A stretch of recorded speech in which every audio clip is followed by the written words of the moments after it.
Hello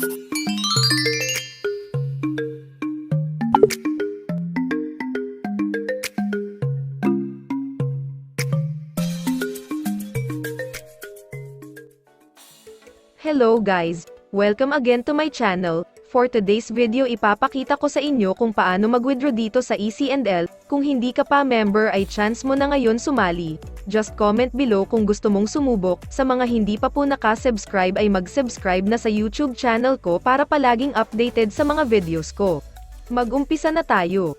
Una ay ipapakita ko muna ang laman ng GCash ko para masabi nyong legit talaga ang ECNL. Ayan, may laman na 292.47 ngayon ay mag-withdraw tayo. Ganito ang paraan ng pag-withdraw, sundin nyo ang aking ginagawa.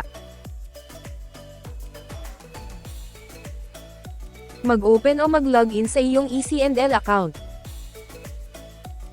Ito ang total income ko 563, ang network balance ay 560. Dahil busy ako sa business ay hindi ko na masyadong nilalaro ang ECNL. Ito ang mga income ko sa mga na-invite at dahil sa YouTube video ko about ECNL kung ito ba ay legit, maraming nag-message sa akin at nag-join.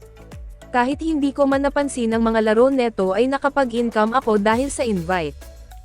Hindi din naman po required na dapat ay may invite ka, kasi kung mahiya ka na ma-reject ng ibang tao kung mag-introduce ka about ECNL ay walang problema yan, maglaro ka lang at dapat mahaba ang iyong pasensya, walang easy money sa ngayong panahon. Next ay ang aking task balance na naglalaman ng 3.030, ito naman ay ang income ko sa paglalaro. Nakatatlong laro pa lamang ako at naghahalaga na siya ng 3 pesos, paano na lang kung pinagpatuloy ko, tiyak ay marami na din ito ngayon. Dito na mag-umpisa ang pag-withdraw, pindutin ang tatlong guhit sa itaas at pindutin ang encashment at ang network wallet. Sa pag-encash naman ay may 10% silang bawas. 2 to 3 days din ang process ng cash out, depende kung holiday. Pero ngayon tignan natin kung aabot ba ng days or ilang oras lang ba nila ma-process ang pag-cash out ko. Ilagay ang lahat ng kailangan. Pangalan ng GCash na pagsendan.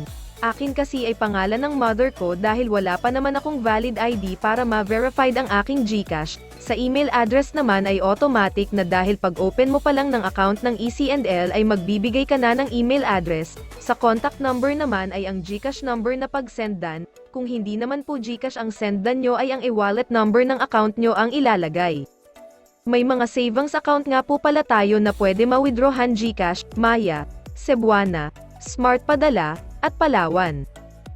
Sa current balance ay ang balance ng mga na-invite natin, which is yung 560, at input amount ay kung magkano lang ang gusto mong i-withdraw sa akin ay nilahat ko na. Sa payment gateway naman ay pipiliin ko GCash dahil GCash account ko ilalagay ang na-cash out. After mo na fill in lahat ng kailangan ay click mo ang request encashment. Sa ibaba ay may nakalagay na encashment successful, at ngayon ay tignan naman natin kung ilang oras ako hihintay para ma-transfer ang pera sa aking GCash. Sa aking dashboard ay may nakalagay na ng total withdrawn 560. Tignan natin ang payout history, tama naman lahat.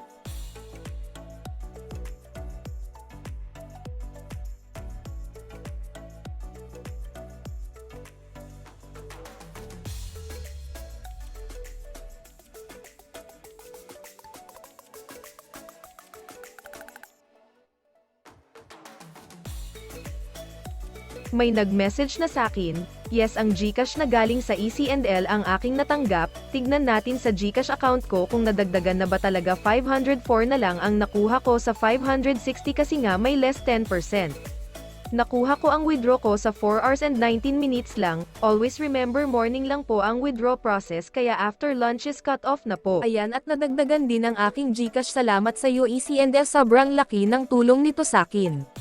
Kaya sa mga nanonood nitong video, sa inyo na po mag-join at kumita, wag na po kayong magdadalawang isip pa.